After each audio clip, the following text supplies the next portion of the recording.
What's up, everybody? We are back. John Delarose here, delarose.com. That's DELARROZ.com. You can head to the link in my description below, sign up, and get a free graphic novel from me. Cool stuff. All right, today we're doing Mandrake the Magician.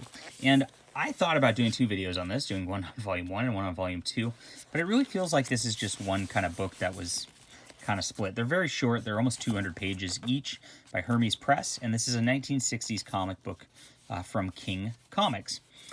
They have a dust jacket on it, nice construction. I love the Hermes Press stuff. It just feels like you're holding a very substantive book whenever you're getting their books. The inside has the same cover as the dust jackets, and we get the books from Mandrake the Magician.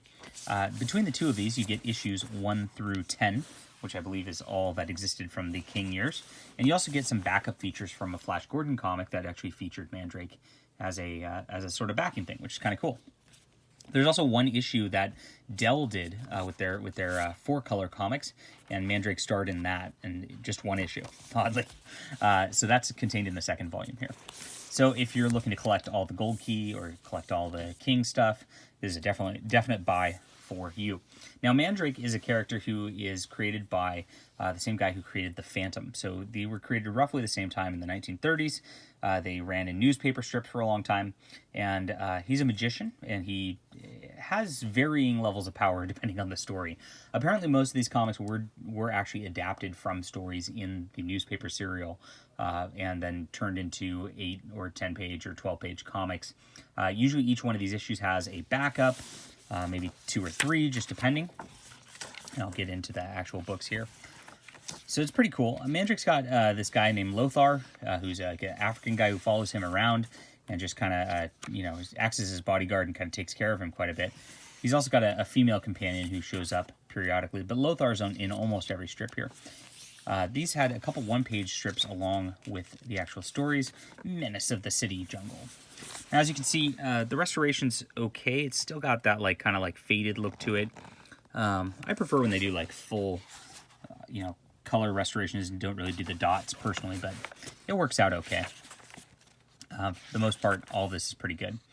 And he creates illusions, this Mandrake, and it always makes the criminals go, "Oh my gosh, there's a zillion Mandrakes. We're going to give ourselves up." Kind of neat stuff. This first volume has those issues 1 through 5, and then the other one has 6 through 10. Now, a lot of these are pretty hokey. They're very Scooby-Doo-ish. So you got this flying phantom, and the twist on this one is this flying phantom on this Pegasus or whatever is actually just being held up by a wire, and it's a helicopter. Nobody notices until the end, and they try to say, well, it was quiet in the room, but they had earplugs in. Okay.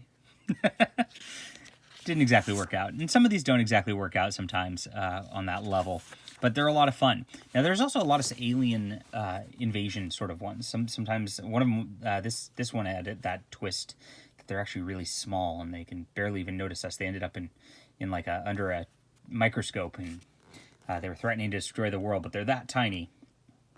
And I've seen that in a lot of different sci-fi comics from the 50s and 60s. As a device, but for some reason Mandrake deals with them.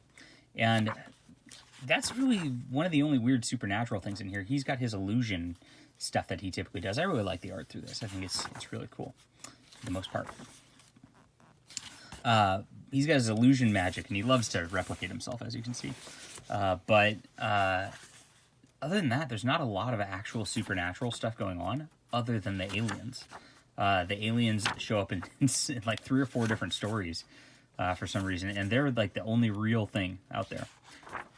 So very interesting. I like the character of Mandrake. He's well revered and well regarded by everybody. Everybody's like, "Oh, it's Mandrake. He can save us." They know that. These covers are awesome. Cool. And they all got the Scooby-Doo vibe, where Mandrake comes in and deals with a unsolvable crime and shows up, and then he discovers who the real criminal really is. And that's kind of how it goes through all of these. Now we're into the Flash Gordon backups through here. Very cool. So, pretty good collection. Good for history stuff. If you're into, the Phantom and into the history of comics and all that, I definitely recommend picking these up. Hermes Press does 25% off sales pretty often, so wait for one of those and grab it on their website or something like that. Here's another one with Alien Invaders. This one, what's interesting is in the first volume too, you have 2 or 3 stories per issue, and in volume 2 here they switch the format, so they're actually all full length. So you get you get 22, 24 page stories at this point. They break them up into part 1, part 2, part 3 sometimes, but they're all single stories at this point. This one, they actually disappeared the Statue of Liberty. A lot of cheesy stuff like that. So, and that's why they split it up into 2 volumes. I guess this was a natural splitting point because of the format change of the book here. Could have all been one book though, guys. I feel like. This was a neat one. This is probably actually my favorite. Lothar goes back to his home country, finds out that they're being manipulated out there, and they don't. They're mind controlled, and they don't know who he is anymore, even though he's the king of their people. You get his backstory in here, so you get this nice backstory to learn who Lothar is. And then they kind of save the day, of course. Very fun one. And Mandrake doesn't actually have an origin through here. So you just kind of accept that he's this awesome magician. And he travels around the world. As you can see, now we're in like a Mexico sort of scenario. This was a very good one, too. Maybe the second volume is a little stronger than the first volume, just because the stories being a little bit longer, they had a bit more chance to develop them. Towards the end, I think they got fill-in artists who were different at the end of these, because this is really not as solid as we were looking at in the beginning of last issue. I guess I could look that up in the contents and let you know. Well, let's see. Yeah, we got Ray Bailey, Dominic. Yeah, the last couple issues have different artists.